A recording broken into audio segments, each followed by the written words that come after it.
Cessez de ramper pour obtenir des miettes. Cessez d'être une mendiante de l'amour. Bonjour à toutes et à tous. Je me réjouis de vous retrouver pour cette nouvelle vidéo.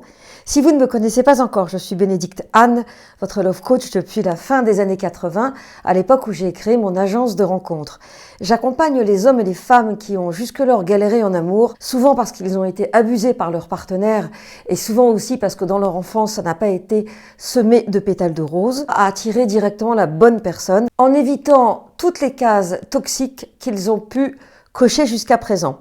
Si vous ne l'avez pas déjà fait, je vous invite à vous abonner à ma chaîne, vous trouverez le lien ci-dessous, et à télécharger votre mini-formation offerte « Attire ton âme sœur et garde-la près de toi ». Enfin, pour celles et ceux qui me suivent, le prochain webinaire aura lieu dimanche 14 mai à 20h, heure de France, et nous verrons dans ce webinaire si la fameuse intelligence émotionnelle dont on nous parle si souvent et d'actualité pour faire la bonne rencontre. Cessez d'être une mendiante de l'amour. Je dis une parce que je vais aujourd'hui vous lire le mail que j'ai reçu d'une jeune femme, en fait je ne sais pas quel âge elle a, on va l'appeler Julie, et Julie me dit « Chère madame, je viens de terminer. Arrêtez de vous saboter, vous êtes exceptionnelle. J'ai pris connaissance des notions de vrai chouchou et de faux chouchou, et ceci a engendré un vrai déclic en moi. Donc je vais évidemment répondre à la question implicite qui est « ai-je été chouchou ou pas chouchou ?»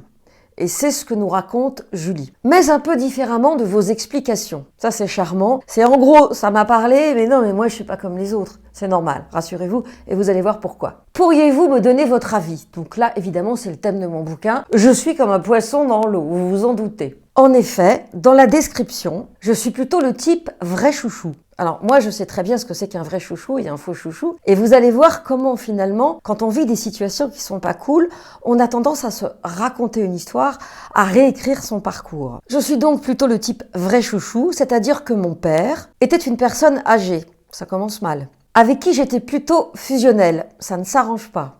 Ma mère ayant quitté le foyer quand j'avais 6 ans.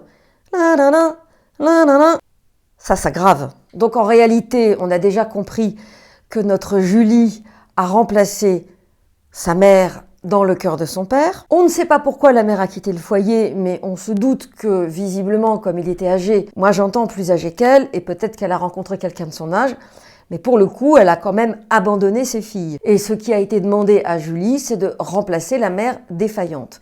Et vous allez voir la suite. Ma sœur aînée, on va l'appeler Christine, 3 ans de plus que moi, était jalouse de notre relation, donc avec le père, car il faisait pour ainsi dire tous mes caprices, du moins le croit-elle. En revanche, j'ai aujourd'hui le sentiment qu'en réalité, je n'étais pas sa préférée.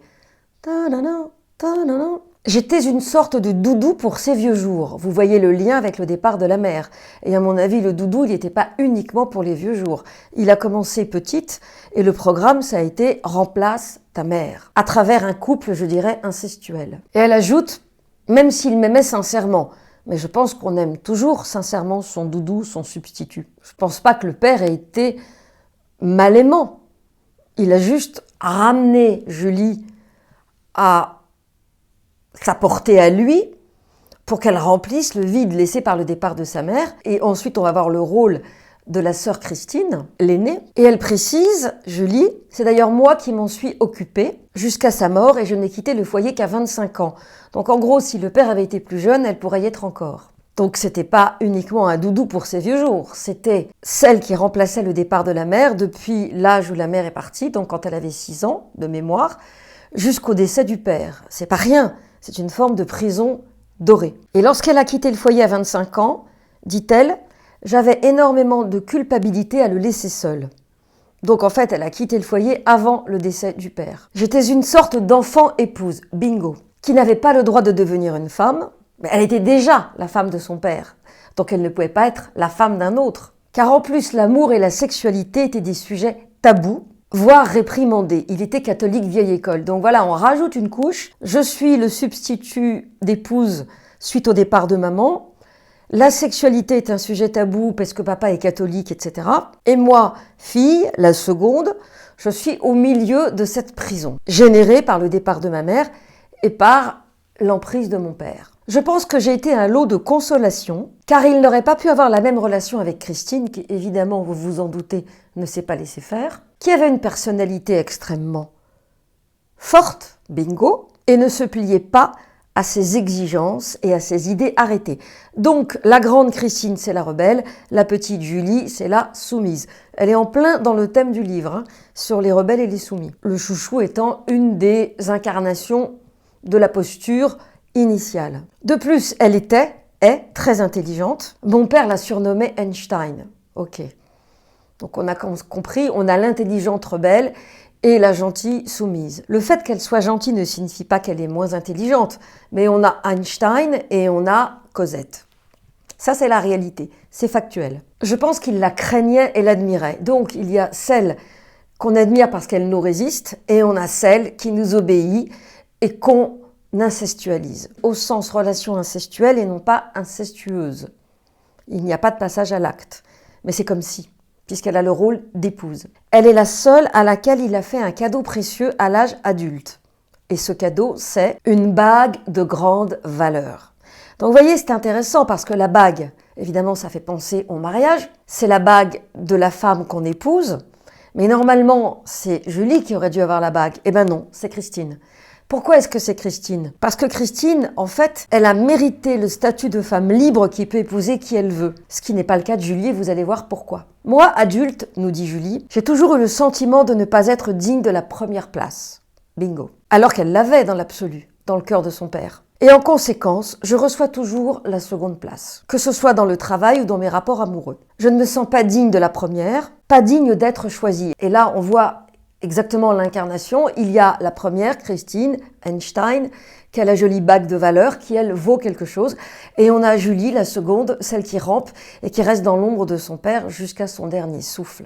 Là, Julie nous parle de ses amours, qui évidemment sont en lien avec ce qu'on vient de voir. Je suis amoureuse d'hommes qui me ghostent, sont indisponibles émotionnellement, ou veulent bien être amis mais ne sont pas amoureux, entre guillemets. C'est elle qui met les guillemets.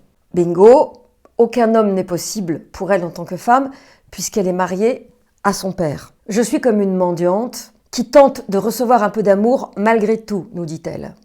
Entre guillemets. Je n'ai jamais compris pourquoi jusqu'à ce jour. Cela vous paraît-il cohérent? Julie, bien sûr que ça me paraît cohérent. Vous aviez une personnalité qui était plutôt souple et adaptable. Vous vous êtes suradapté aux exigences de votre père.